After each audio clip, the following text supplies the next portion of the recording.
Hello, good afternoon. तो अपन बात कर रहे थे भारत के संविधान के ऊपर और भारत के संविधान निर्माण पर अपन आ गए थे।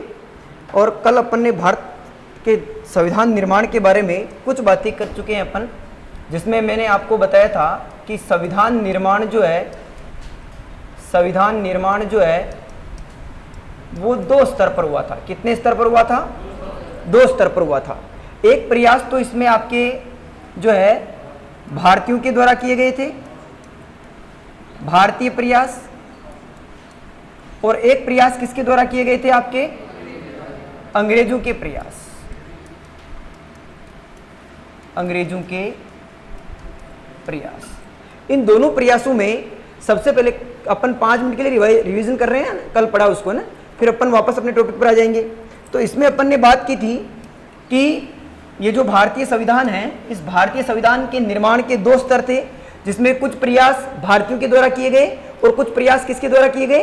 अंग्रेजों के द्वारा किए गए। तो भारतीयों के प्रयास में अपन ने सबसे पहले बात की थी, केवल पॉइंट लिख रहा हूं मैं। एक तो बात की थी अपन ने 1895 का स्वराज्य विधेयक, जो किसके द्वारा लागू किया, किसके द्वारा लाया गया था? बाल गंगाधर तिलक के द्वारा। पर पारित हुआ क्या? नहीं हुआ।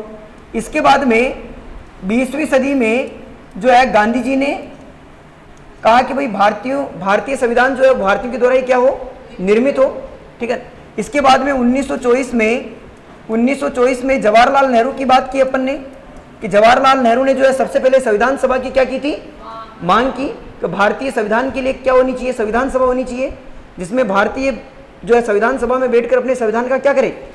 निर्माण करें। तो सबसे पहले संविधान सभा की मांग करने वाले व्यक्ति कौन थे? आपके जवाहरलाल नेहरू, 1924 में।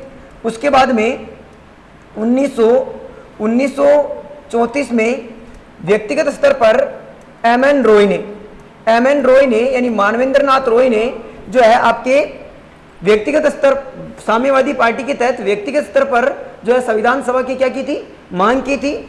उसके बाद में जो है 1938 में जो आपके जवाहरलाल नेहरू ने जो है वयस्क मताधिकार के आधार पर क्या की थी? जो है संविधान सभा की मांग की थी। तो वयस्क मताधिकार के आधार पर जो मांग करने वाले तो कौन थे? जवाहरलाल नेहरू। जो आपके आज अपन ने शायद पेपर लिया उसमें भी दिया, मैंने मिलाने वाले में दिया क्या? तो उसमें आपको लिखना था ना, अरे भाई उसमें मैंने व्यक्तिगत नहीं दिया, तो उसमें आपको लिखना था आगे भाई कि वयस्क मताधिकार के आधार पर जवाहरलाल नेहरू ने, हाँ ठीक है, मिलाना नहीं था, उसमें लिखना था आपको वयस्क मताधिकार के आधार पर मांग किसने की। हाँ कोई बात नहीं, ऑप्शन 3 थे ना, आपने मुझसे पढ़ा ना कि भाई वयस्क मताधिकार पर संविधान सभा की मांग किसने की, तो बिल्कुल आपको उसके आगे कोड करना था आपको कि जवाहरलाल नेहरू, और नीचे आप एम एन रॉय का नाम दे रखा था तो उसमें लिख देते आप व्यक्तिगत स्तर पर मांग की। पढ़ा हुआ ना आपने? तो फिर तो हाँ, ये समझदारी आपको करनी है ना। तो 1938 में जवाहरलाल नेहरू ने, और 1936 में राष्ट्रीय कांग्रेस के 2 अधिवेशन हुए, एक तो फैजपुर और एक लखनऊ, जिसकी अध्यक्षता जवाहरलाल नेहरू ने की, और उसमें संविधान सभा पर उन्होंने क्या डाला? प्रकाश डाला। तो ये तो इनकी बात थी, किसकी? भारतीयों की। अंग्रेजों के प्रयासों में अपन ने बात की थी अगस्त प्रस्ताव की। अगस्त प्रस्ताव कब आया? 8 अगस्त 1940। 8 अगस्त 1940 को अगस्त प्रस्ताव आया था, और ये तत्कालीन जो भारतीय गवर्नर थे जिनका नाम था लॉर्ड लिथेगो, उनके द्वारा लाया गया था। और उन्होंने क्या कहा था कि भाई द्वितीय विश्व युद्ध में जो भाग लेने वाले जो क्रांतिकारी है, उन ऐसे स्वतंत्रता सेनानियों को मिलाकर जो है बाद में क्या बना दी जाएगी? एक संविधान सभा बना दी जाएगी। ठीक है, लेकिन ये पास हो पाया क्या? नहीं। उसके बाद में अपन ने क्रिप्स मिशन पे बात कर ली थी क्या? नहीं की थी। क्रिप्स मिशन यहीं से अपन को पढ़ना है, हेडिंग डाल लीजिए आप, क्रिप्स मिशन।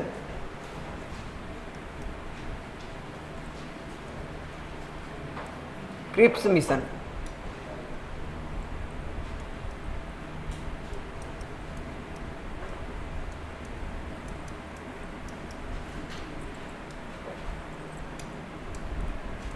बाईस मार्च 1942। समझे इसको? देखो, क्रिप्स मिशन की बात करूं मैं तो इस मिशन में एक सदस्य था। कितना सदस्य था? और इस सदस्य का नाम क्या था? Stafford Cripps. क्या नाम था?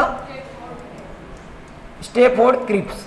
और ये जो स्टैफोर्ड क्रिप्स था, ये 1942 में जो है क्रिप्स मिशन के तहत भारत आया और इसने ये बात रखी, ये ब्रिटिश सरकार की तरफ से आया और इसने अपनी बात रखी। क्या बात रखी? कि भाई भारत में एक संविधान सभा होगी। क्या कहा इसने? ये इसके विधेयक में, अपने पत्र में ये क्या प्रस्ताव लेकर आया था? क्रिप्स मिशन में क्या प्रस्ताव लेकर आया था? तो इसके प्रस्ताव में लिखा हुआ था, इसके प्रस्ताव में था कि भारत में एक संविधान सभा होगी, संविधान सभा होगी जिसमें प्रांतों व देशी रियासतों का मिलना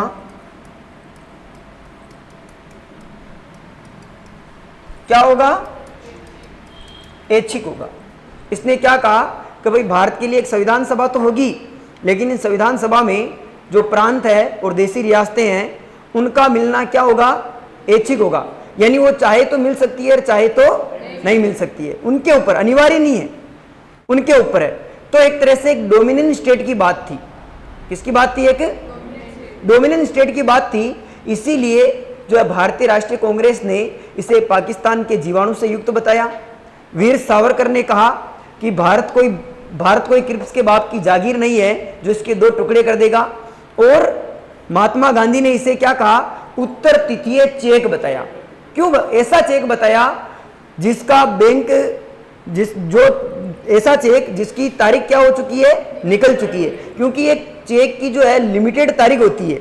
अगर आपने चेक भर दिया है तो उसकी एक लिमिटेड तारीख होती है कि उस तारीख के दरमियान ही आपको उसको बैंक में लगाना है, ठीक है। अगर वो तारीख निकल गई तो वो चेक क्या हो जाएगा? कागज हो जाएगा एक तरह से। तो इसीलिए उसे उत्तर तृतीय, ऐसा चेक जिसकी तारीख निकल चुकी है, उत्तर तृतीय चेक की ये सेंटेंस बार बार कितने एग्जाम में पूछा गया है, ठीक है। कि क्रिप्स मिशन को उत्तर तृतीय चेक की संज्ञा किसने दी थी? महात्मा गांधी ने। किसने दी थी?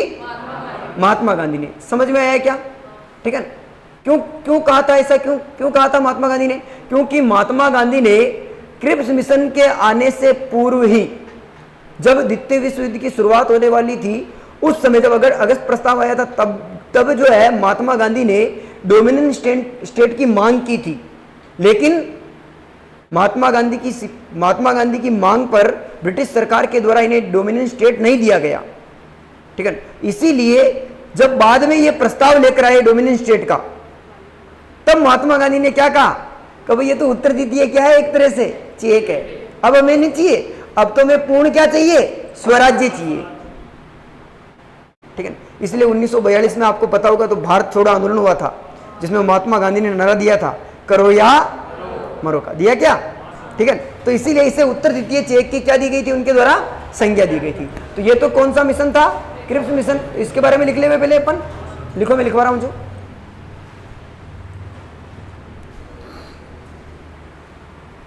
ऐसा का ऐसे ही लिख लो इसे ना, मैं लिखा रहा हूं। क्रिप्स मिशन 22 मार्च 1942। भारत कब आया? 22 मार्च 1942।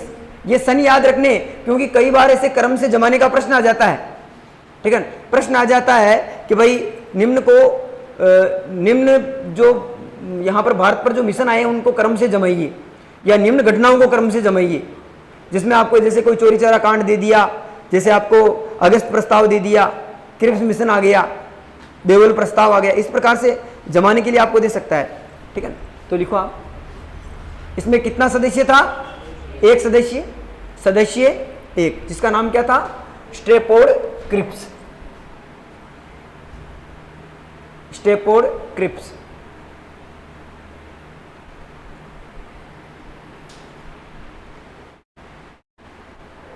लिखो, इसमें लिखो, क्रिप्स प्रस्ताव में, क्रिप्स प्रस्ताव में देश करके लिखो, भारत में एक संविधान सभा होगी, भारत में एक संविधान सभा होगी जिसमें प्रांतों व देसी रियासतों का मिलना ऐच्छिक होगा। जिसमें प्रांतों व देसी रियासतों का मिलना ऐच्छिक होगा।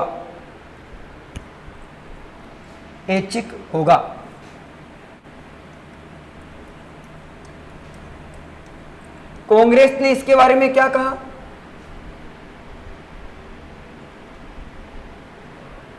लिखो, कांग्रेस ने क्रिप्स मिशन को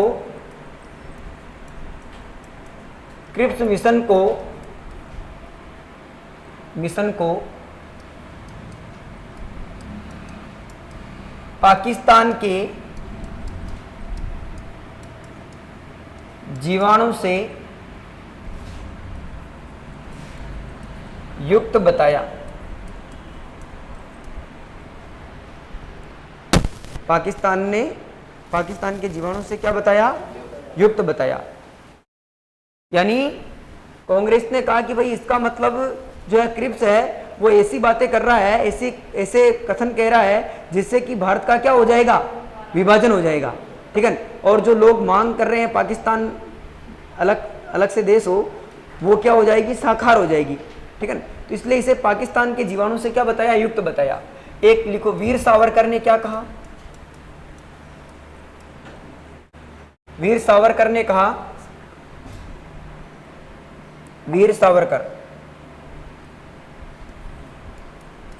भारत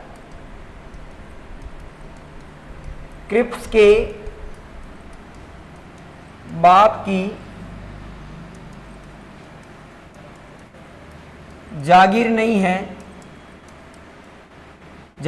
है जो इसके 2 टुकड़े कर देगा।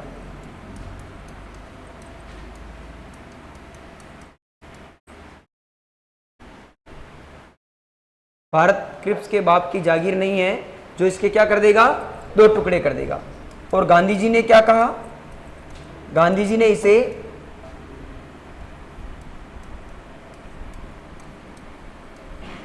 उत्तर तिथीय चेक की संज्ञा दी। और वेरी वेरी इंपॉर्टेंट, आप इसको इंपॉर्टेंट कर लेवे क्योंकि ये सेंटेंस बार बार एग्जाम में पूछा जाता है। गांधी जी ने इसे क्या, किसकी संज्ञा दी थी? उत्तर तिथीय चेक की क्या दी थी? संज्ञा दी थी। तो ये आप इसको जो है इंपॉर्टेंट कर लेवे, यहां से प्रश्न आता है। हो गया क्या? देखो, इसके बाद में कौन सा प्रस्ताव आया? इसके बाद में आपके प्रस्ताव आया था बेवल प्रस्ताव। कौन सा प्रस्ताव? बेवल प्रस्ताव। और ये कब आया था? तो ये आया था आपके 14 जून 1945 को। और इस बेवल प्रस्ताव में क्या था? इस प्रस्ताव में ये कहा गया कि भारत में एक क्या होगी? संविधान सभा होगी। भारत में एक संविधान सभा होगी जो हिंदू व मुस्लिमों के लिए एक कार्यकारिणी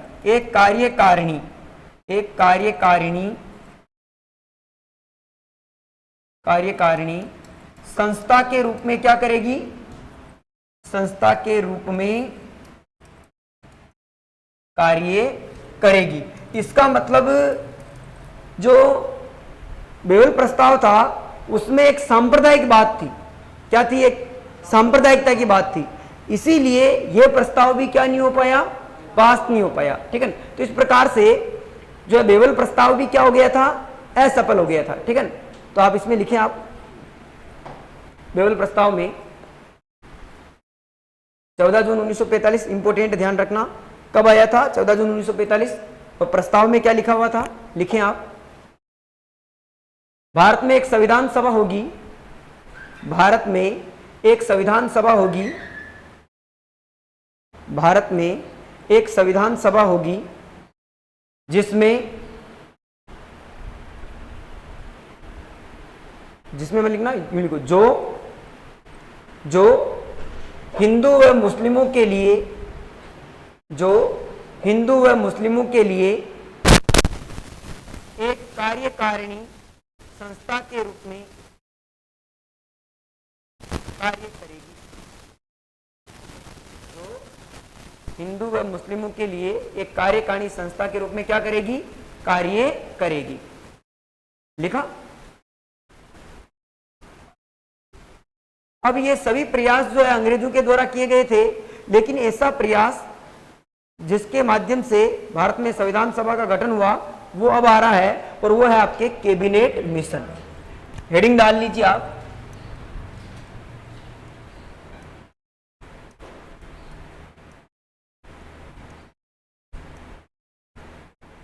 कैबिनेट मिशन। इसको आप आराम से समझे बोर्ड पर, मैं लिखाऊंगा फिर बाद में। देखो कैबिनेट मिशन जो है ये कब भारत आया था, 24 मार्च 1946 को, ठीक है। और ये कैबिनेट मिशन क्या था इसको समझे आप, ठीक है। लिखना नहीं है, केवल हेडिंग डाल दीजिए, इसमें थ्योरी में लिखाऊंगा मैं, ठीक है। यहीं से अपन संविधान की निर्माण की बात करेंगे, ठीक है। तो कैबिनेट मिशन जो था ये क्या था, क्यों आया था भारत में, क्या रीजन रहा।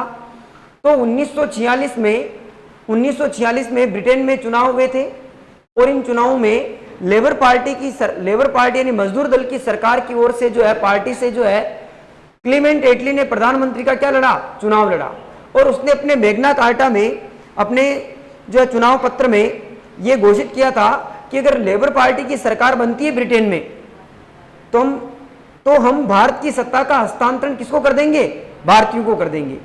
तो इसीलिए इन चुनावों में जो लेबर पार्टी की यानी मजदूर दल की सरकार जीत जाती है। और जब लेबर पार्टी की सरकार जीत जाती है, लेबर पार्टी का मतलब भी क्या है, मजदूर दल, लेबर पार्टी या मजदूर दल। और इसकी तरफ से पीएम कौन बने आपके, क्लीमेंट एटली। और क्लीमेंट एटली ने जैसे ही इनकी सत्ता बनी तो इन्होंने अपने चुनावी घोषणा पत्र में यह घोषित किया था कि अगर हमारी सरकार बनेगी तो हम भारत के मजदूरों के लिए, भारत के लोगों के लिए जो है भारतीय सत्ता का हस्तांतरण किसको कर देंगे, भारतीयों को कर देंगे। इसीलिए क्या हुआ, इसीलिए क्लीमेंट एटली ने एक आयोग तैयार किया। मिशन का मतलब क्या बनाया, एक आयोग बनाया जिसका नाम क्या था, कैबिनेट मिशन। इस कैबिनेट मिशन आयोग में क्या हुआ, इस कैबिनेट मिशन में कुल 3 सदस्य थे। कितने सदस्य थे, 3। एक तो अध्यक्ष था और 2 क्या थे इसके अंदर सदस्य। एक तो कौन था, एक तो था इसके अंदर पैथिक लॉरेंस, एक था इसमें, एक था आपके एवी अलेक्जेंडर, और एक था आपके स्टेफोर्ड क्रिप्स।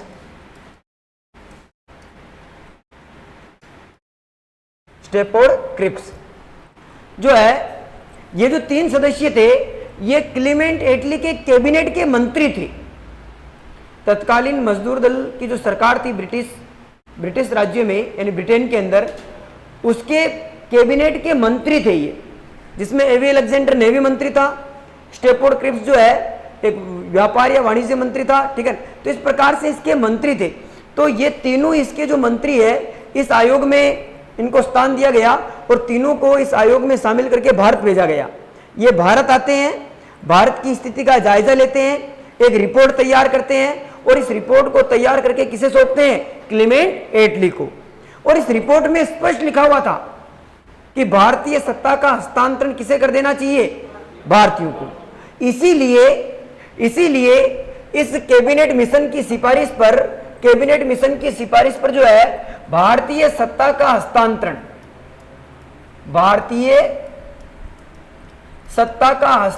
किसे कर दिया गया, भारतीयों को कर दिया गया। किसे कर दिया गया, भारतीयों को। यानी भारतीय सत्ता का हस्तांतरण अब किसको हो गया? भारतीयों को हो गया।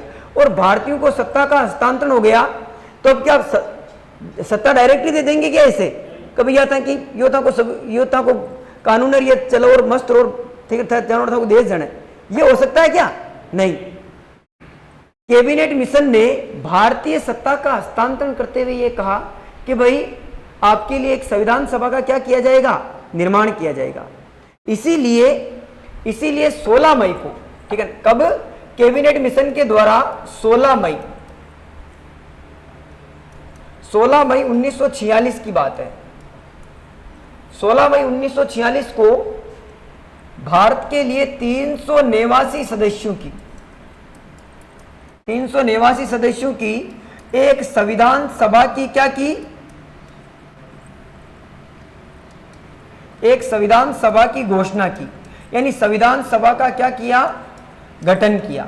कि भाई जिसमें कितने सदस्य होंगे? 389 सदस्य होंगे। 389 सदस्यों की संविधान सभा का गठन किया। और ये जो 389 सदस्य है ये कहां से आएंगे ये भी उसने तय कर दिया। क्या कर दिया कि ये 389 सदस्य है, ये 389 सदस्य है। इन 389 सदस्यों में से 292 तो कहां से होंगे? आपके प्रांतों से, या ऐसे लिख देता हूं मैं, प्रांतों से कितने होंगे? प्रांतों से तो होंगे 292। देशी रियासतों से कितने होंगे? देशी रियासतों से होंगे 92 और केंद्र शासित प्रदेश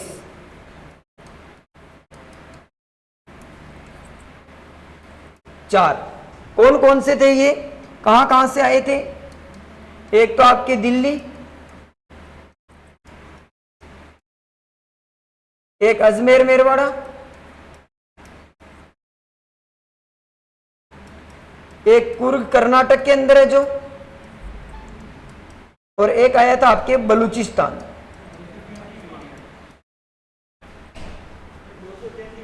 क्या हुआ?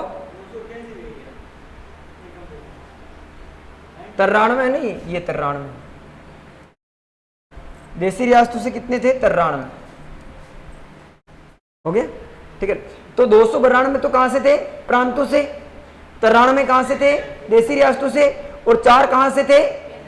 केंद्र शासित प्रदेशों से शामिल थे। तो इन सदस्यों को मिलाकर एक संविधान सभा का क्या किया गया? निर्माण किया गया। उससे पहले थोड़ा बेग में जाएं अपन, तो कैबिनेट मिशन की सिफारिश पर तो अपने देश को आजाद कर दिया गया, लेकिन बीच में जो है जब चुनाव हुए इनके, संविधान सभा की आगे बात करेंगे अपन, चुनाव होने के बाद में जब चुनाव में मुस्लिम लीग को पूरा प्रतिनिधित्व नहीं मिला तो मुस्लिम लीग ने मांग की अलग देश की, जैसे कि अपन बात करेंगे उस पर। तो यहां पर ये 292 प्रांत, 93 देशी रियासतें और 4 केंद्र शासित प्रदेश। आपकी जानकारी के लिए बता दूं मैं कि उस समय कुल देशी रियासतें कितनी थी भारत में? 565। लेकिन क्योंकि प्रत्येक 10 लाख की जनसंख्या पर एक सदस्य लिया गया था। प्रत्येक 10 लाख की जनसंख्या पर कितना सदस्य लिया गया था? भाई संविधान सभा में ये जो 389 सदस्य है, ये 389 सदस्य कितने लाख की जनसंख्या पर लिया गया था? 10 लाख की। तो 565 रियासतों में से 93 रियासतें ही ऐसी थी जो 10 लाख की जनसंख्या को क्या करती थी? पूर्ण करती थी, जिसमें 10 लाख जनसंख्या थी। इसीलिए 565 में से 93 रियासतों से एक एक सदस्य लिया गया। तो कितनी रियासतें हो गई? 93। तो इसीलिए 565 की जगह मैं कितनी रियासतें लिख रहा हूं यहां पर? बाकी कुल रियासतें तो कितनी थी? 565। तो 93 रियासतें कैसे समझ में आ गया आपकी? इन 93 रियासतें, 4 केंद्र शासित प्रदेश और 292 प्रांतों के चुनाव किए गए। जुलाई में क्या किए गए इनके चुनाव? जुलाई 1946 में इस संविधान सभा के लिए क्या हुए थे? चुनाव हुए थे। क्या हुए थे? चुनाव। और ये चुनाव कैसे थे? अप्रत्यक्ष रूप से थे। किस प्रकार से थे? अप्रत्यक्ष रूप से। और इन अप्रत्यक्ष रूप से चुनाव थे। इसमें जो देशी रियासतें थी इन देशी रियासतों ने चुनाव में भाग नहीं लिया, चुनाव में भाग नहीं लिया, चुनाव में भाग नहीं लिया। तो इसका मतलब 292 में तो ये और 4 नींद तो नारी था ना। देखो, देशी रियासतों ने चुनाव में भाग नहीं लिया तो 292 में तो ये हो गई आपके और 4 ये हो गई, तो 292 में और 4 कुल कितनी हो गई टोटल सीटें? 296। 296 सीटों के लिए 296 सीटों के लिए क्या हुए थे? चुनाव हुए थे। समझ में आ रहे हो ना आपके? देशी रियासतों ने चुनाव में भाग लिया क्या? नहीं लिया। कितनी सीटों के लिए चुनाव, कितनी सीटों पर चुनाव हो रहे हैं? कब हो रहे हैं? जुलाई 1946 में। किस प्रकार से हो रहे हैं? अप्रत्यक्ष रूप से। अप्रत्यक्ष रूप से अवयस्क मताधिकार के तौर पर ये चुनाव हो रहे हैं 296 सीटों के लिए, जिसमें देशी रियासतें भाग नहीं ले रही है। देशी रियासतें बाद में आकर मिल जाएगी संविधान सभा में। केवल एक ही मात्र ऐसी रियासत थी जिसका नाम था हैदराबाद। कौन सी? हैदराबाद। देखो, अगर अपन रियासतों की बात करें तो इन रियासतों में जुलाई 1946 में जो चुनाव हुए, इनमें देशी रियासतों ने भाग नहीं लिया। देशी रियासतों ने भाग नहीं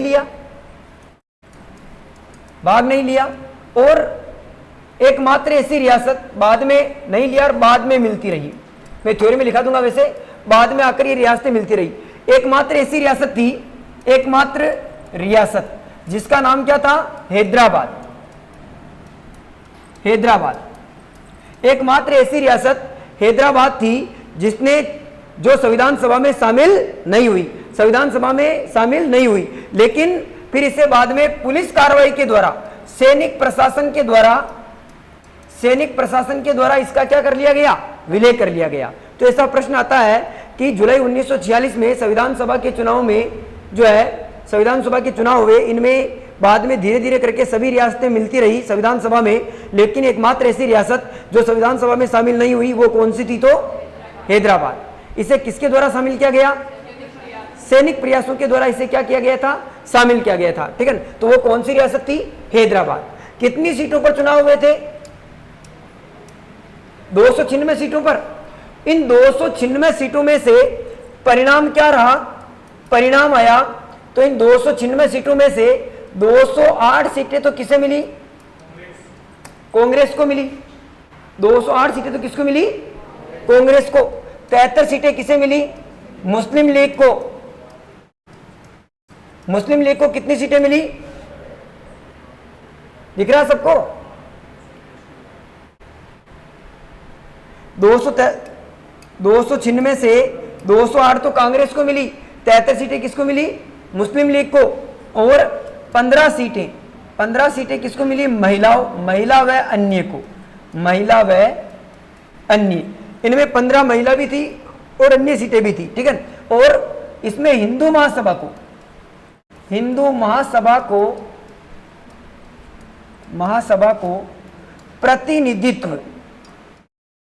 प्रतिनिधित्व प्राप्त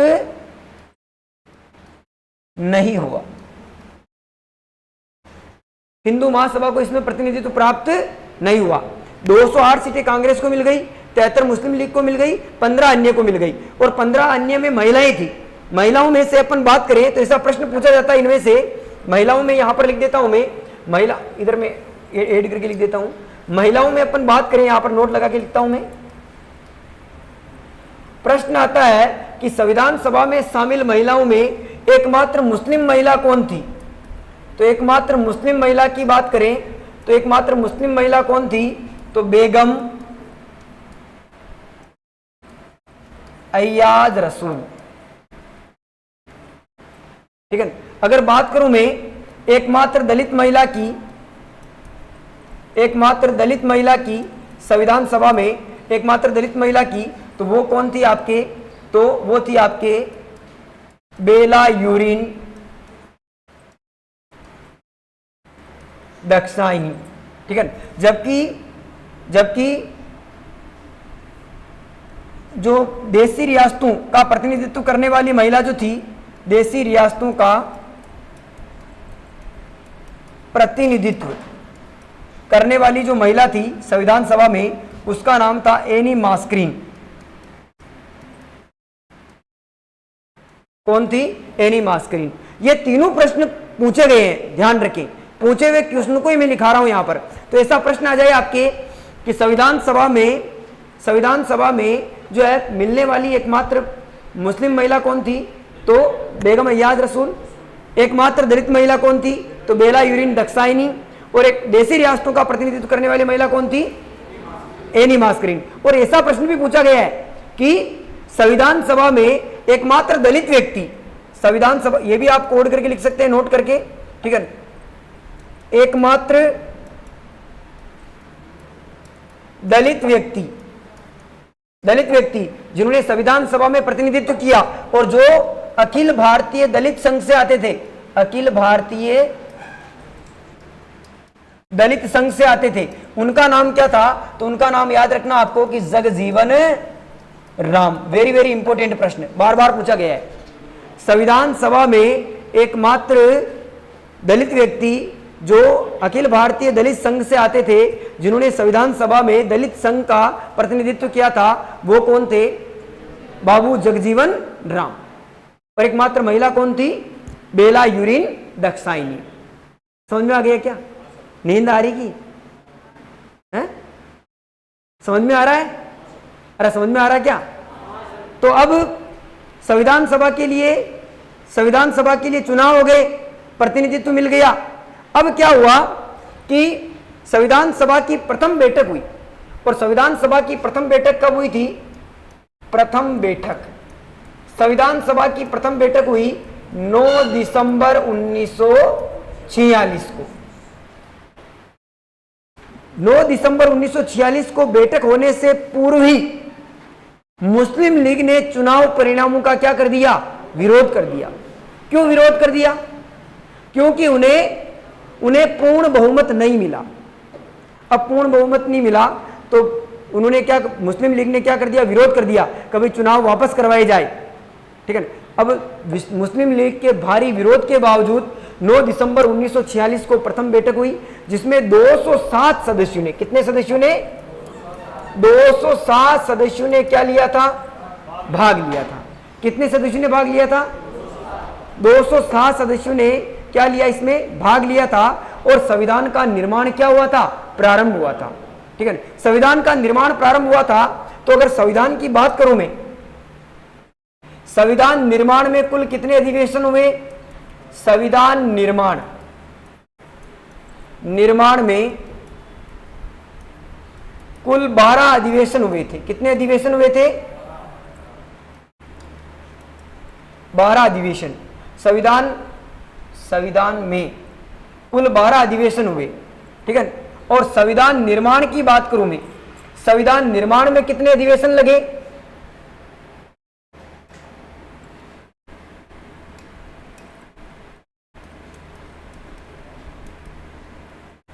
संविधान निर्माण में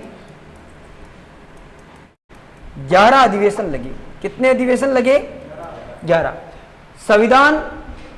कुल संविधान में कितने अधिवेशन हुए? 12।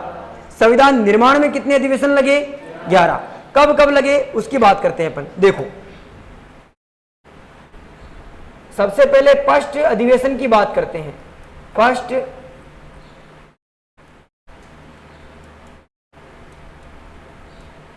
अधिवेशन शॉर्ट में समझ जाओगे। और ये फर्स्ट अधिवेशन कब हुआ था? तो 9 दिसंबर 1946 से 9 दिसंबर 1946 से प्रारंभ हुआ था ये। और ये कब चला था? 23 दिसंबर 1946 तक। और इसके बाद में 11वां अधिवेशन कब हुआ था? 11वां अधिवेशन हुआ था आपके 14 नवंबर 1949 से 26 नवंबर 1949 तक, ठीक है ना।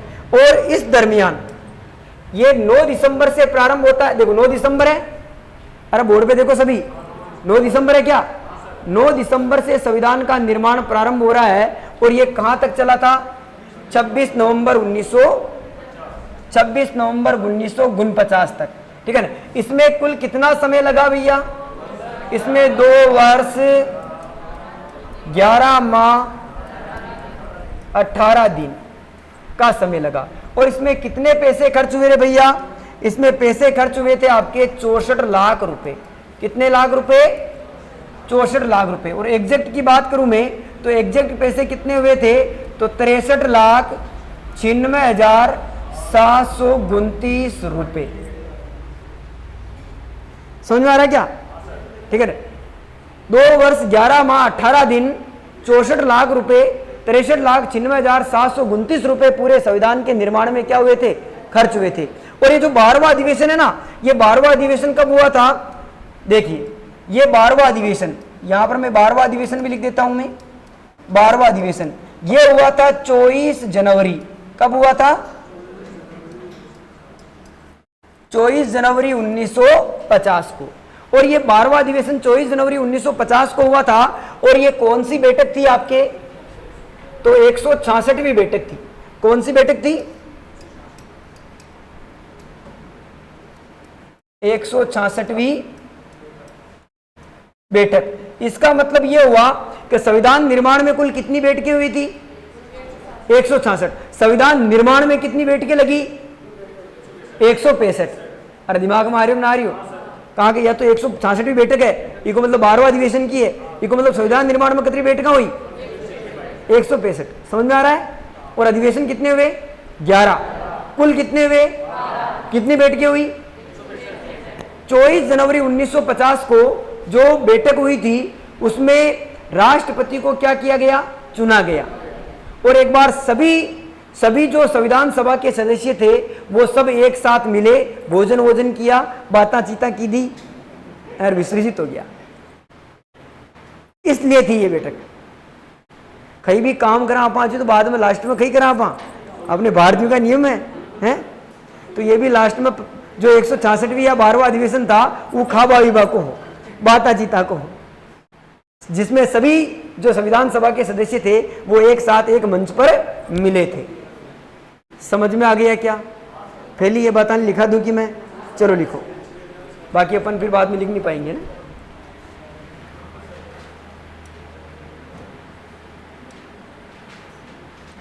कैबिनेट मिशन, हेडिंग डाल दिया।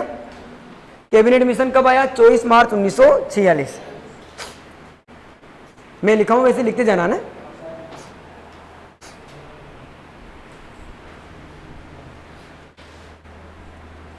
देखो 1946 में ब्रिटेन में, 1946 में ब्रिटेन में क्लीमेंट एटली के नेतृत्व में, क्लीमेंट एटली के नेतृत्व में लेबर पार्टी, मजदूर दल की सरकार बनी।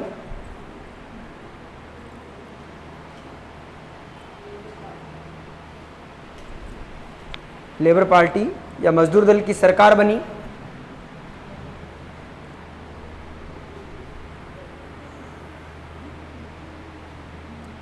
ऐसा लिखो, देखो क्लीमेंट एटली ने, नेक्स्ट लाइन में लिखना है, क्लीमेंट एटली ने भारतीय सत्ता का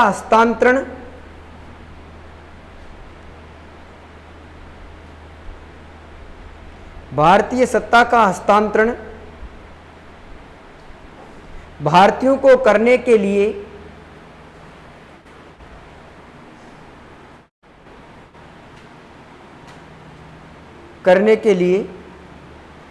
एक आयोग का गठन किया। एक आयोग का गठन किया। एक आयोग का क्या किया, गठन किया। और इस आयोग का क्या नाम था, कैबिनेट मिशन,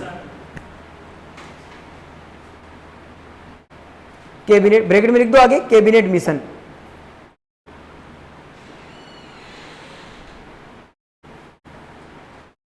इसे कैबिनेट मिशन नाम क्यों दिया गया? क्योंकि मैंने आपको बताया था कि इसमें इस क्लीमेंट एटली का जो कैबिनेट था, मंत्रिमंडल था, उसके क्या थे? उसके मंत्री थे, इसलिए इसको नाम क्या दे दिया गया? कैबिनेट मिशन, या कैबिनेट आयोग भी कह सकते हैं अपन, ठीक है ना। तो आगे लिखो आप, लिखो इसमें 3 सदस्य थे, इसमें 3 सदस्य थे, इसमें 3 सदस्य थे। कौन कौन से? पैट्रिक लॉरेंस, पैट्रिक लॉरेंस, एवी अलेक्जेंडर और स्टेफोर्ड क्रिप्स। पैट्रिक लॉरेंस, एवी अलेक्जेंडर, स्टेफोर्ड क्रिप्स। लिखा? आगे लिखो, लिखो कैबिनेट मिशन की सिफारिश पर, कैबिनेट मिशन की सिफारिश पर, कैबिनेट मिशन की सिफारिश पर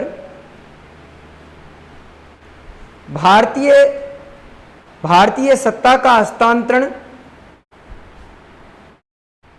भारतीय सत्ता का हस्तांतरण भारतीयों को कर दिया गया, भारतीय सत्ता का हस्तांतरण भारतीयों को कर दिया गया,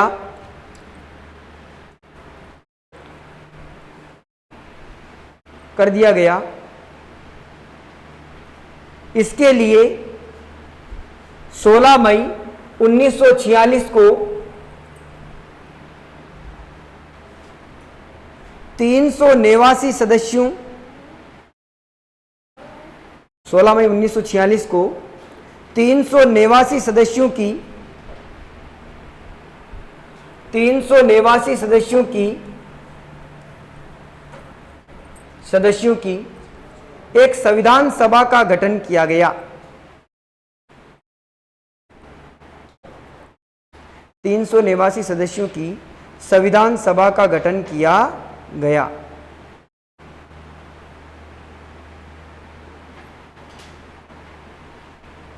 नेक्स्ट लिखो, एक नोट लगाओ यहां पर,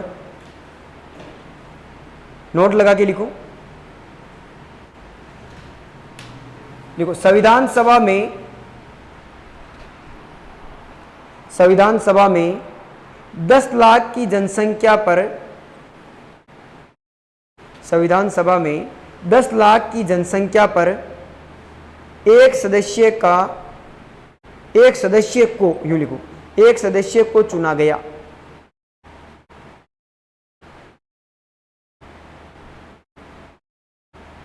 समझ में आ गया? यानी 10 लाख की जनसंख्या पर कितना व्यक्ति को चुना गया? एक सदस्य को। टोटल सदस्य कितने हो गए?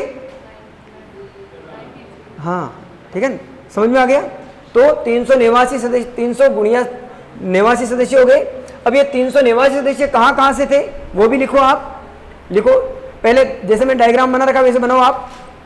389 सदस्य कहां से थे वो लिखो आप।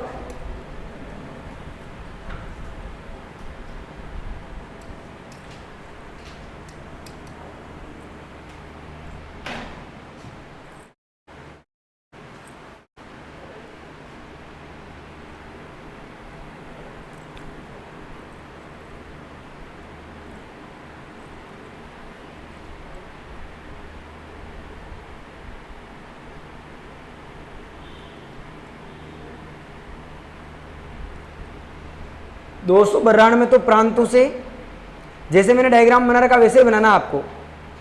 292 में तो प्रांतों से,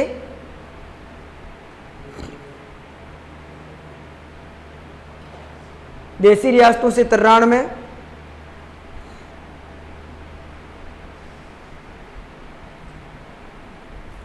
और 4 केंद्र शासित प्रदेश।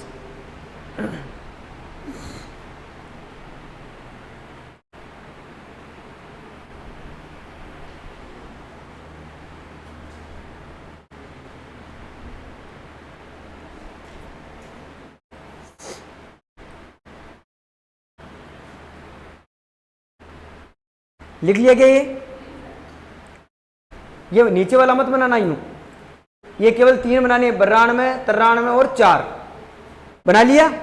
अब 93 लिखा ना आपने, इसमें नीचे ऐसा बनाकर लिखो, चुनाव में भाग नहीं लिया, देशी रियासतों ने चुनाव में भाग नहीं लिया।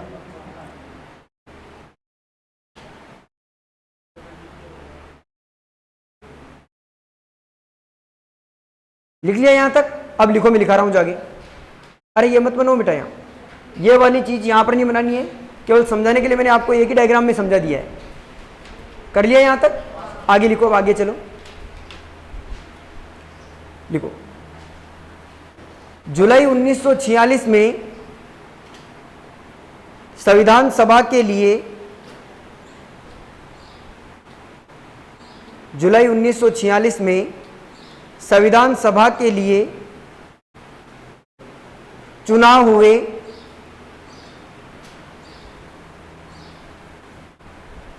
संविधान सभा के लिए चुनाव हुए जिसमें देशी रियासतों ने भाग नहीं लिया, जिसमें देशी रियासतों ने भाग नहीं लिया। देशी रियासतें, इसी में लिखना है, देशी रियासतें बाद में संविधान सभा में शामिल होती रही। देशी रियासतें बाद में संविधान सभा में शामिल होती रही, शामिल होती रही। लिखा, आगे लिखो। हैदराबाद एकमात्र ऐसी रियासत थी, हैदराबाद एकमात्र ऐसी रियासत थी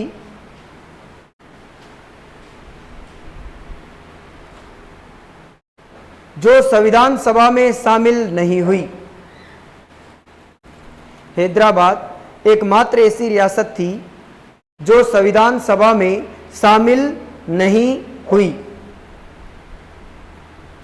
संविधान सभा में शामिल नहीं हुई। इसे सैनिक प्रशासन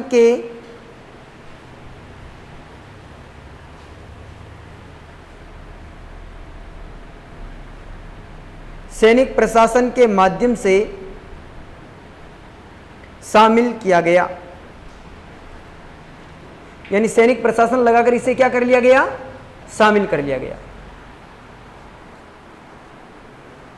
किया गया। लिखो, आगे लिखो। लिखो, संविधान सभा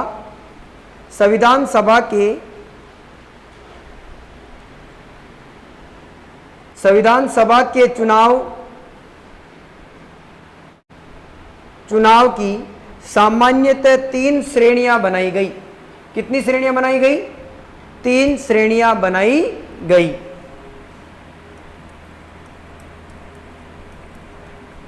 सामान्य, मुस्लिम और सिख। और सिख किसके लिए? केवल पंजाब के लिए। देखो, सामान्य, एक तो सामान्य हो गया सभी लोगों के लिए चुनाव जो एक जगह होंगे। एक मुस्लिम जो एरिया है, मुस्लिम जो पृथक निर्वाचन है, मुस्लिमों के लिए अलग से चुनाव की व्यवस्था कर दी गई। और सिख सर्वाधिक कहां पर है भारत में, तो वहां के लिए अलग व्यवस्था कर दी गई। तो ये 3 श्रेणियां बनाई गई, एक तो सामान्य, एक मुस्लिम और एक सिखों के लिए। लिखा? लिखो, लिखो। 200, अभी आगे लिखो। 296 सीटों के लिए चुनाव हुए।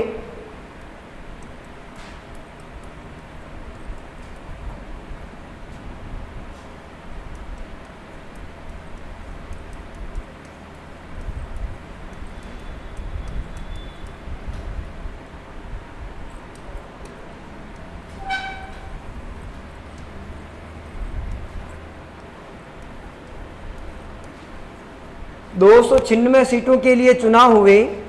ये कहां से थे? ऐसा डायग्राम बना लेना, ऐसा डायग्राम बना लेना। प्रांतों से 292 और केंद्र शासित प्रदेशों से 4। 296 सीटों के लिए चुनाव हुए 296 सीटों के लिए चुनाव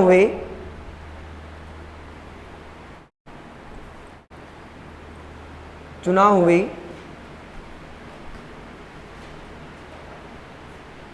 जिसका परिणाम इस प्रकार रहा, जिसका परिणाम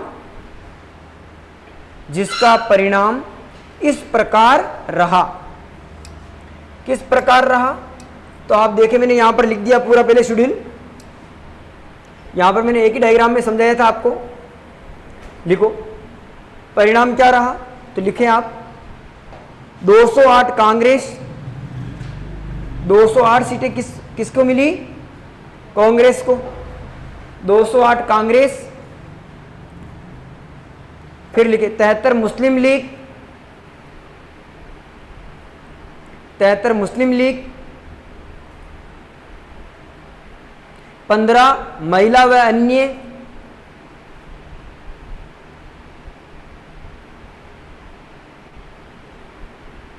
15 महिला व अन्य,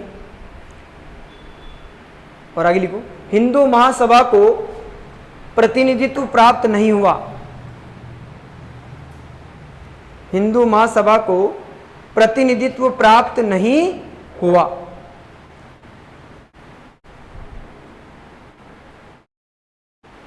प्रतिनिधित्व प्राप्त नहीं हुआ। हिंदू महासभा को इसमें वोट एक भी सीट आई क्या इसकी? नहीं, एक भी सीट नहीं आई। लिखा? एक नोट लगा के लिखो, एक लाइन नोट लगाओ। लिखो संविधान सभा के चुनाव अप्रत्यक्ष रूप से हुए, संविधान सभा के चुनाव अप्रत्यक्ष रूप से हुए, संविधान सभा के चुनाव अप्रत्यक्ष रूप से हुए। तो ऐसा कई बार ऐसा थ्योरिकल जो प्रश्न आते हैं उसमें ऐसा प्रश्न पूछा जाता है कि संविधान सभा के चुनाव प्रत्यक्ष रूप से हुए कि अप्रत्यक्ष रूप से? अप्रत्यक्ष रूप से हुए। समझ में आ गया क्या? ठीक है। प्रत्यक्ष रूप का मतलब क्या है? जिसे अपन स्वयं, जैसे मतदान, सरपंच के चुनाव में अपन स्वयं वोट देते हैं क्या? विधायक के चुनाव में अपन स्वयं वोट देते हैं क्या? देते हैं ना, ठीक है ना। लेकिन प्रधानमंत्री को चुनना है या फिर अपन राष्ट्रपति को चुनना तो अपन वोट देते हैं क्या? अपने द्वारा चुने हुए प्रतिनिधि क्या देते हैं? वोट देते हैं। उसे कहते हैं अप्रत्यक्ष। समझ में आ गया? यानी अपने द्वारा चुने हुए लोग क्या कर रहे हैं? चुन रहे हैं, उसे कहते हैं अप्रत्यक्ष। और जब अपन स्वयं मतदान देके चुनते तो उसे कहते हैं प्रत्यक्ष। समझ में आ गया क्या? ठीक है। तो हिंदू महासभा को इसमें प्रतिनिधित्व मिला क्या? नहीं हुआ। और चुनाव किस प्रकार से हुए? अप्रत्यक्ष रूप से हुए। ठीक है। यहां पर नोट में लिखो आप, नोट में लिखो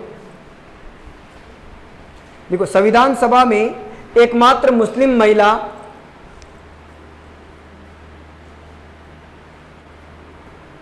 संविधान सभा में एकमात्र मुस्लिम महिला बेगम अय्याज रसूल, बेगम अय्याज रसूल।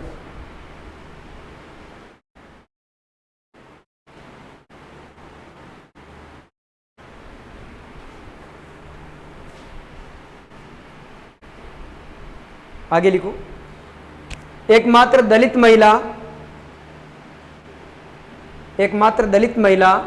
बेला यूरिन दक्षाइनी, एकमात्र दलित महिला बेला यूरिन दक्षाइनी।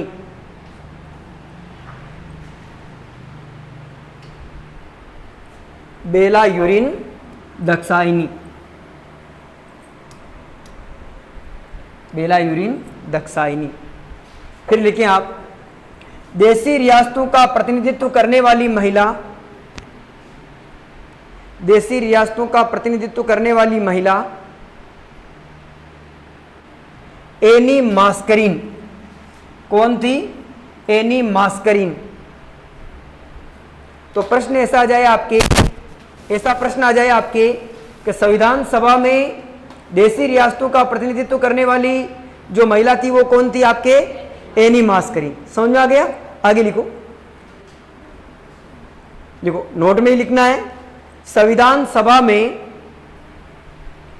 सभा में अखिल भारतीय दलित संघ, अखिल भारतीय दलित संघ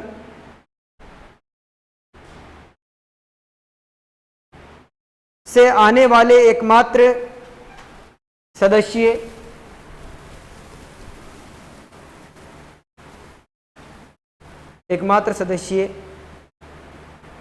जगजीवन राम थे। जगजीवन राम थे। देखो ये प्रश्न बार बार पूछा जाता है, एकमात्र दलित सदस्य कौन थे, और ऑप्शन में हमेशा भीमराव अंबेडकर आता है, और अक्सर विद्यार्थी यही करके आते हैं भीमराव अंबेडकर, पर भीमराव अंबेडकर नहीं थे। कौन थे? जगजीवन राम। समझ में आ गया क्या? ठीक है। अब देखो चुनाव परिणाम आ गए थे, लेकिन इन चुनाव परिणामों का मुस्लिम लीग ने क्या किया? विरोध किया। और मुस्लिम लीग के विरोध के बावजूद भी जो है संविधान सभा की क्या हुई थी? प्रथम बैठक हुई थी। कब हुई थी? 9 दिसंबर 1946 को। 9 दिसंबर 1946 को संविधान सभा की प्रथम बैठक हुई, जिसके अस्थायी अध्यक्ष डॉक्टर सच्चिदानंद सिन्हा थे, जो कि संविधान सभा के सदस्यों में से सबसे बुजुर्ग व्यक्ति थे। इसीलिए इन्हें जो है सबसे पहले सदस्य बनाया गया था। लेकिन इस प्रथम बैठक में मुस्लिम लीग ने पर्चे फेंक कर पाकिस्तान अलग देश हो, इसकी क्या की थी? मांग की।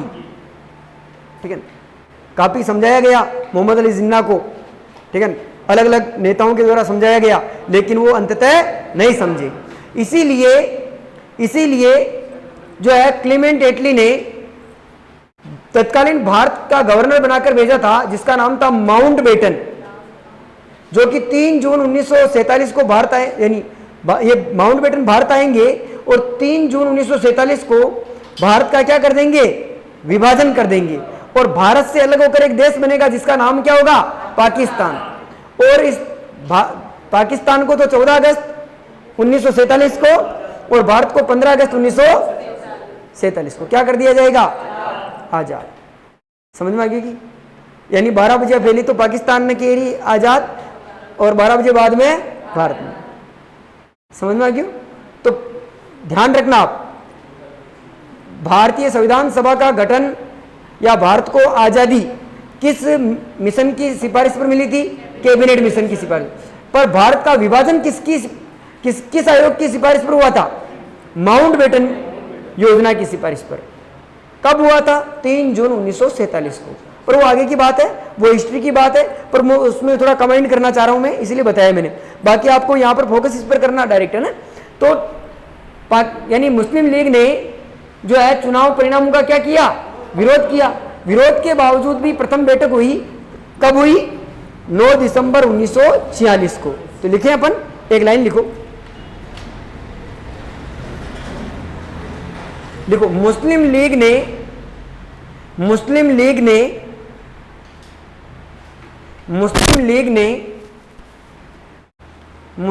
ने चुनाव परिणामों का विरोध किया। मुस्लिम लीग ने चुनाव परिणामों का विरोध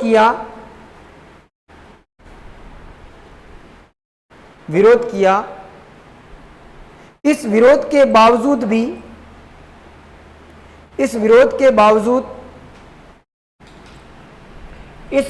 बावजूद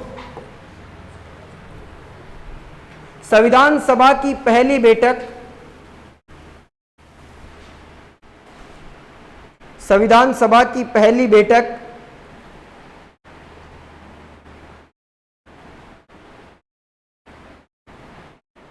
सभा की पहली बैठक 9 दिसंबर 1946 को हुई।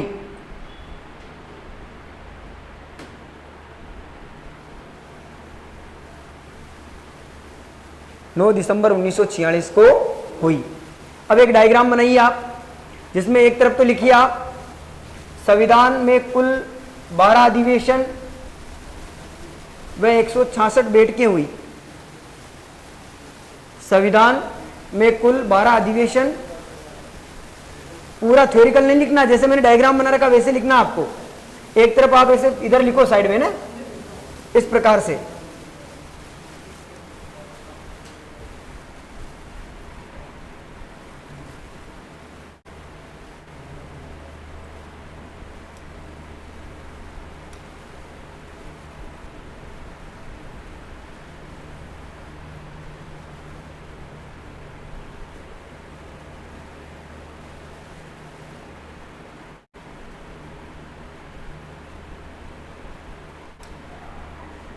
इस प्रकार से ना, इस प्रकार से डायग्राम बनाओ आप।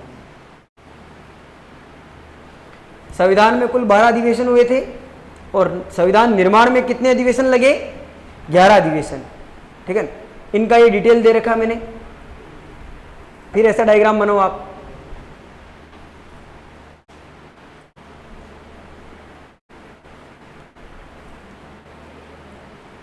हटो,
हो गया?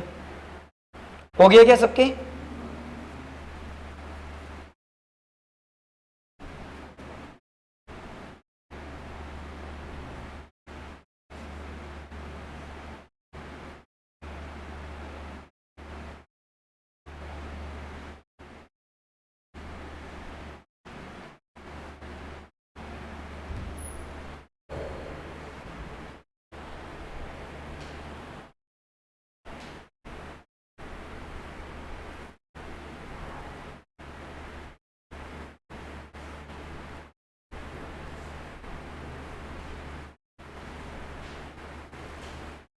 सबने उतार लिया क्या? यहां तक समझ में आ गया आपको? आगे लिखो आप।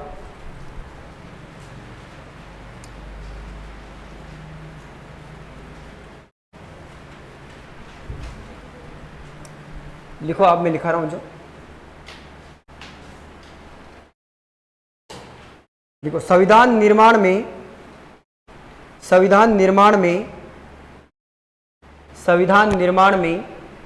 2 वर्ष 11 माह 18 दिन का समय लगा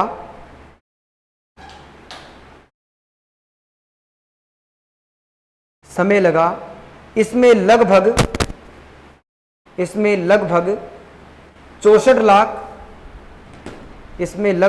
64 लाख ब्रैकेट में लिखो, एग्जैक्ट राशि लिखो, 63,96,729 रुपए ब्रैकेट बंद खर्च हुए। 63,96,729 रुपए खर्च हुए।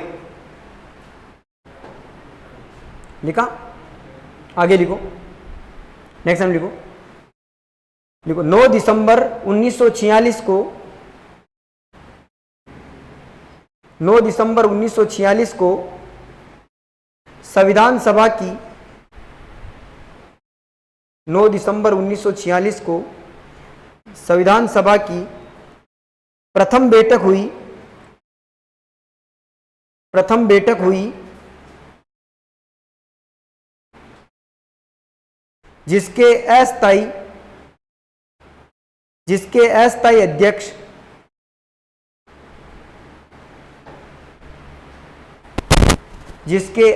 अध्यक्ष डॉक्टर सच्चिदानंद सिन्हा को बनाया गया।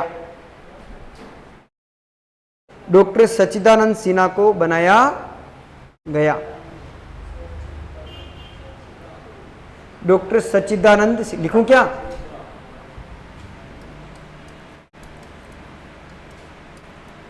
सच्चिदानंद, बोर्ड भी लिख दिया मैंने, सिन्हा है ना, डॉक्टर सच्चिदानंद सिन्हा को बनाया गया। लिखा? आगे लिखो। देखो 11 दिसंबर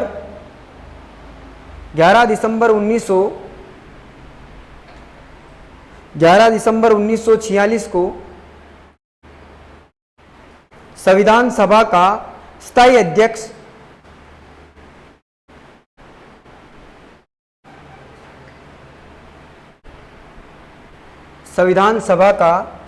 अध्यक्ष doctor Rajendra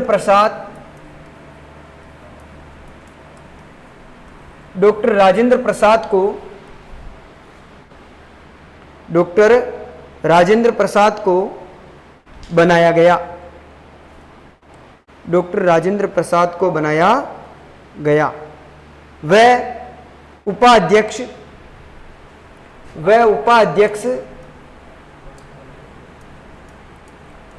H.C. Mukherjee, bracket में पूरा नाम लिख सकते हो, हरेंद्र कुमार मुखर्जी, हरेंद्र चंद्र,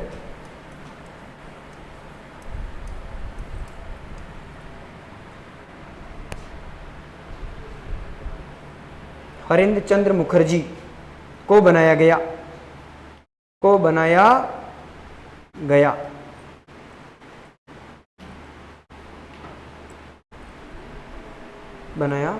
लिखा? आगे लिखो। 13 दिसंबर 1946 को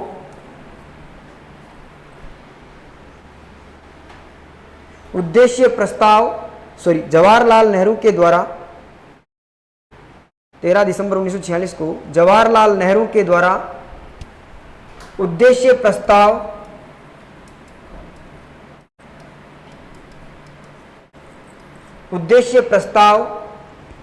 पेश किया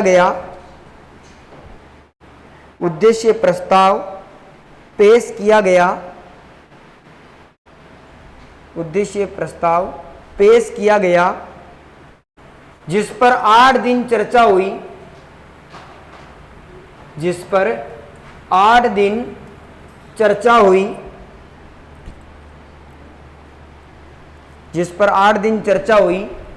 और 8 दिन चर्चा होकर इसे पेंडिंग रख दिया गया।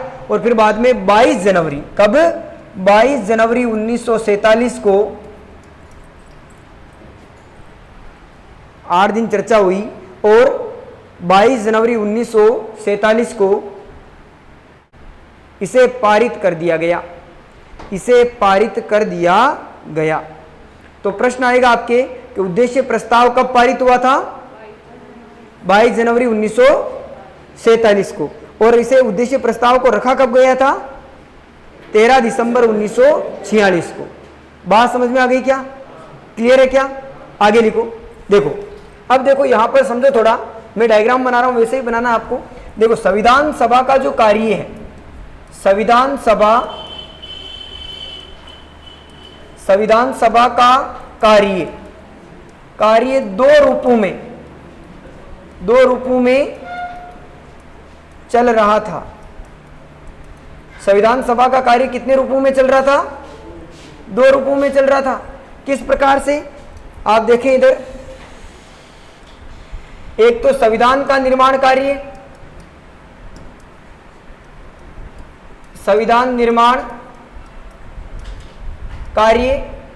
और इस संविधान निर्माण कार्य की अध्यक्षता कौन कर रहा था? इसकी अध्यक्षता कर रहा था डॉक्टर राजेंद्र प्रसाद। कौन कर रहा था? डॉक्टर राजेंद्र प्रसाद।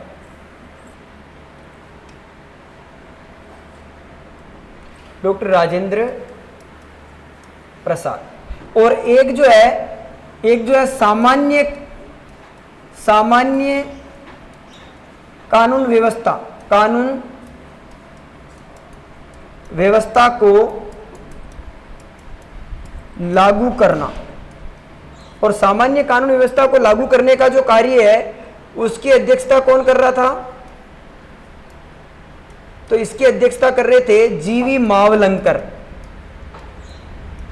जीवी मावलंकर, जीवी मावलंकर का पूरा नाम है गणेश वासुदेव, गणेश वासुदेव मावलंकर। और ये जो गणेश वासुदेव मावलंकर है, ये प्रथम लोकसभा के अपने क्या थे? अध्यक्ष थे। प्रथम लोकसभा के अध्यक्ष कौन थे? जीवी मावलंकर, गणेश वासुदेव मावलंकर। इन्हें लोकसभा का पिता कहते हैं। प्रश्न आ जाए ऐसे कि लोकसभा का पिता किसे कहा जाता है? तो जीवी मावलंकर को कहा जाता है। समझ में आया क्या? तो संविधान सभा कितने रूप में कार्य कर रही थी?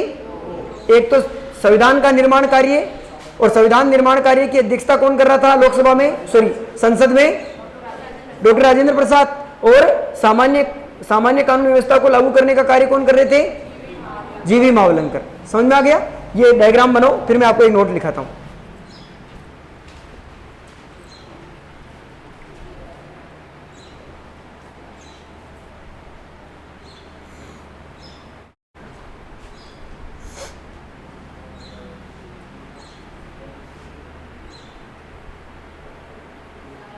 हाँ,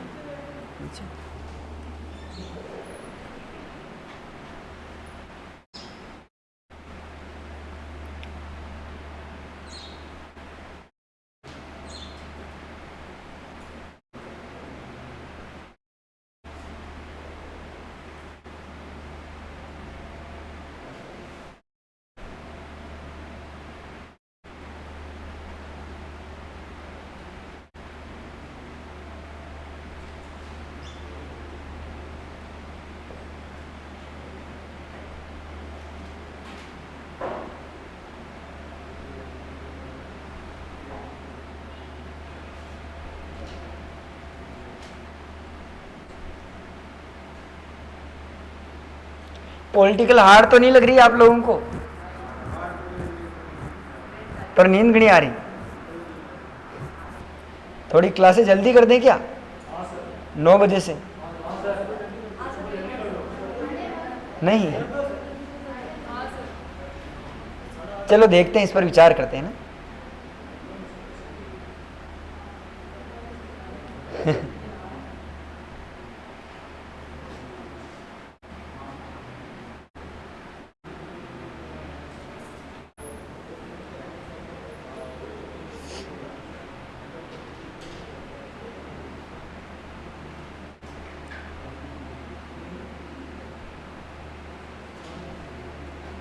सबके हो गया?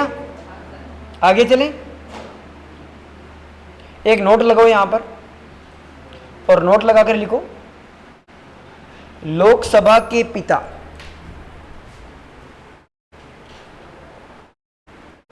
लोकसभा के पिता,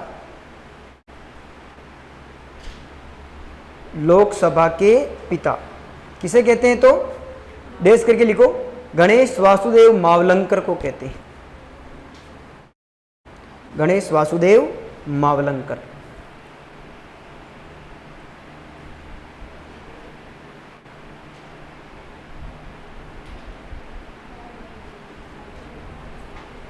हो गया? अब देखो, ये जो संविधान बनकर तैयार हुआ था, इस संविधान बनकर तैयार तो हो गया, और इस संविधान का प्रारूप भी तैयार हो गया। अब इस प्रारूप के जांच के लिए एक कमेटी गठित की गई थी, जिसका नाम क्या था? प्रारूप समिति। क्या नाम था? और ये प्रारूप समिति कब गठित हुई थी? देखो, सबसे पहले तो अपन बात करें तो अपने भारतीय संविधान के जो संवैधानिक सलाहकार है, संवैधानिक सलाहकार, ये कौन हुए हैं? तो भारत के संवैधानिक सलाहकार रहे हैं जिनका नाम है BN राव, बेनेगल नरसिंह राव। ये अपने भारतीय संविधान के क्या रहे हैं? संवैधानिक सलाहकार रहे हैं। तो आपसे प्रश्न आ जाए आपके ऐसा कि भारत के संविधान के संवैधानिक सलाहकार कौन थे? तो BN राव। ये नाम याद करने पड़ेंगे आपको ना, BN राव। जबकि प्रश्न आ जाए आपके कि संविधान के प्रारूप की जांच के लिए कौन सी कमेटी गठित की गई थी? प्रारूप समिति। कौन सी समिति? प्रारूप समिति। और ये प्रारूप समिति को क्या कहते हैं? पांडुलेखन, पांडुलेखन समिति, या इसे ही कहते हैं ड्राफ्टिंग, ड्राफ्टिंग समिति। और यह समिति कब गठित की गई थी? तो 29 अगस्त 1947 को। और इस प्रारूप समिति के अध्यक्ष किसे बनाया गया था? इसकी अध्यक्षता की थी भीमराव अंबेडकर ने, भीमराव अंबेडकर ने। और ये जो प्रारूप समिति थी, इस प्रारूप समिति का क्या कार्य था? जो संविधान बनाया गया था उस प्रारूप को जांचना कि भाई खई तो ये संविधान में रेबा लायक चीज है और खई कौन नहीं, ठीक है ना। तो फिर रोज ऐसे बहस होती थी इस पर, ठीक है ना। रोज जो भी संविधान के जो भी कंप्लीट किया गया था उसको रखा जाता था संविधान सभा में, उस पर बहस होती थी, क्या चीज रखनी है क्या चीज नहीं रखनी है। उसका डिसीजन जो कौन करते थे? भीमराव अंबेडकर। तो भीमराव अंबेडकर के सहयोग के लिए और भी तो कोई सदस्य होंगे ना। तो प्रश्न क्या आ जाता है? प्रश्न आ जाता है कि प्रारूप समिति में कुल कितने सदस्य थे? तो 7। कितने सदस्य थे? और इसकी अध्यक्षता किसने की थी?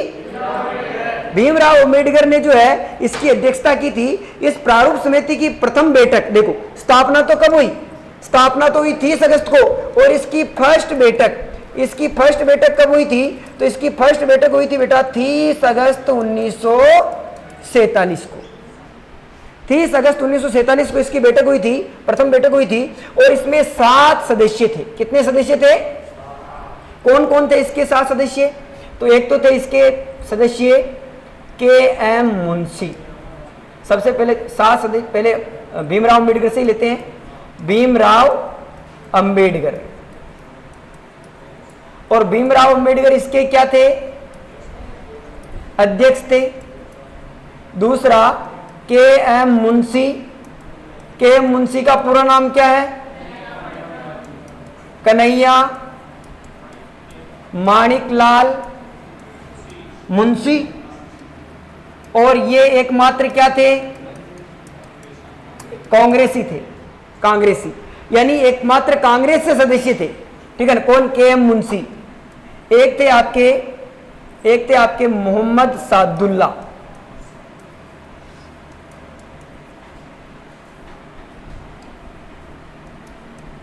और मोहम्मद सादुल्ला जो थे वो इस समिति में एकमात्र क्या थे? मुस्लिम थे। एक थे आपके एन माधव राव। और एन माधव जो राव थे, इन्होंने बी.एल. मित्तर का स्थान लिया। एन माधव राव ने किस, भाई देखो इस प्रारूप समिति में पहले 7 सदस्यों में कौन शामिल थे? बी.एल. मित्तर। लेकिन बी.एल. मित्तर बीमार हो गए तो स्वास्थ्य कारणों से इनको इस समिति से हटा दिया गया और इनकी जगह किसको ले लिया गया? एन माधव राव को। फिर इसके बाद में 5वां एन गोपाल राव।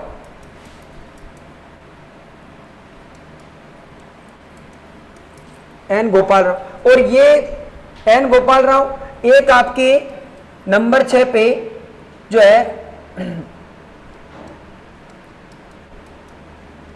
गोपाल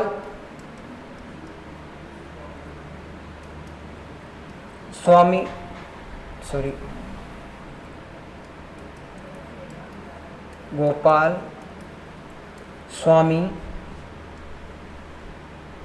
आयंगर, ठीक है।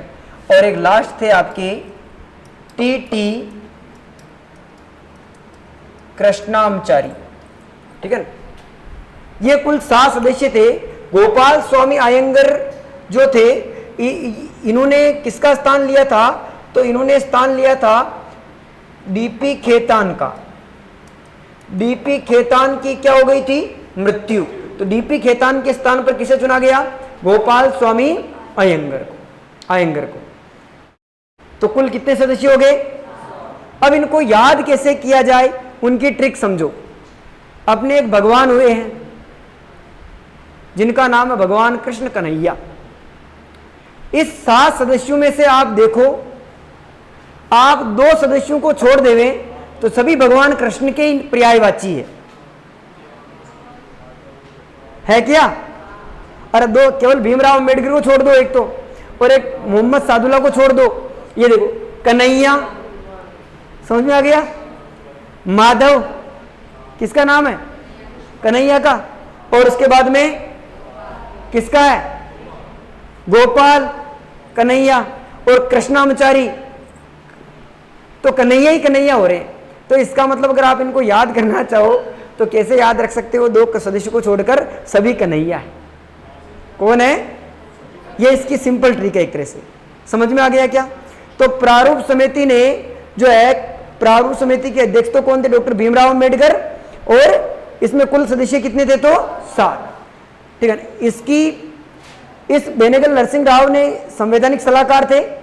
इसके बाद में अपन बात करेंगे, ये पहले आज लिख लेते हैं, इसके बाद में अपन बात करेंगे कल, जिसमें अपन बात करेंगे 26 नवंबर 1949 की स्थिति क्या थी। उस दिन अपने संविधान को अंगीकृत, अधिनियमित, आत्मर्पित किया गया। उसी दिन संविधान पर सबसे पहले कुल 284 सदस्यों ने हस्ताक्षर किए, जिसमें सबसे पहले हस्ताक्षर करने वाले व्यक्ति जवाहरलाल नेहरू और राजस्थान से सबसे पहले हस्ताक्षर करने वाले बलवंत सिंह मेहता थे। ठीक है। इस संविधान सभा में राजस्थान के कुल कितने सदस्यों ने भाग लिया था? तो राजस्थान के कुल 15 सदस्य थे, पर मूलतः 12 थे। वो कौन कौन से थे उन पर बात करेंगे अपन। ठीक है। और फिर अपन बात करेंगे 24 जनवरी 1950 की स्थिति, और लास्ट में अपन समितियां पढ़ी। ये अपना संविधान कंप्लीट। समझ में आ गया? ठीक है। तो कल अपन संविधान को कंप्लीट कर लेंगे। एक बार इसको अपन लिख लेते हैं थोड़ा। लिखो, मैं लिखवा रहा हूं जो फटाफट से।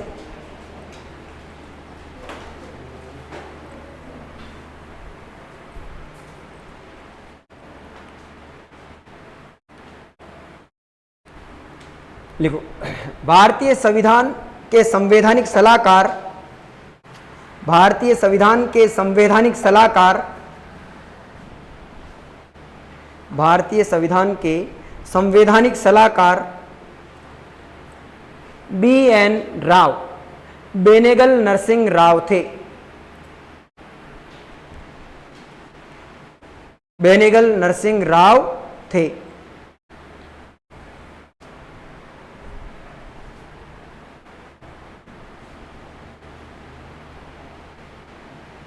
लिखा? आगे लिखो।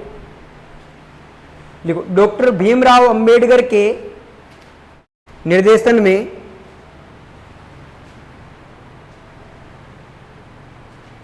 डॉक्टर भीमराव अंबेडकर के निर्देशन में संविधान के प्रारूप की जांच हेतु, संविधान के प्रारूप की जांच हेतु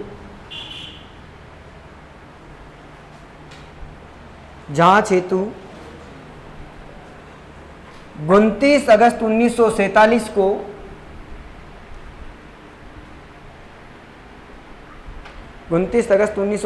को प्रारूप समिति,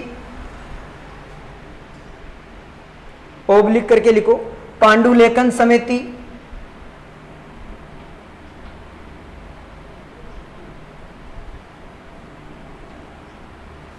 ड्राफ्टिंग समिति का गठन किया गया। ड्राफ्टिंग समिति का गठन किया गया। गठन किया गया। लिखा? लिखो, एक लाइन और लिखो। प्रारूप समिति में कुल 7 सदस्य थे। प्रारूप समिति में कुल 7 सदस्य थे। कुल 7 सदस्य थे। इसकी प्रथम बैठक 30 अगस्त 1947 को हुई। इसकी प्रथम बैठक 30 अगस्त 1947 को हुई। आगे बात करेंगे अपन कल, इसके सदस्य वगैरह कल लिखेंगे अपन, है ना। तो आज के लिए इतना ही।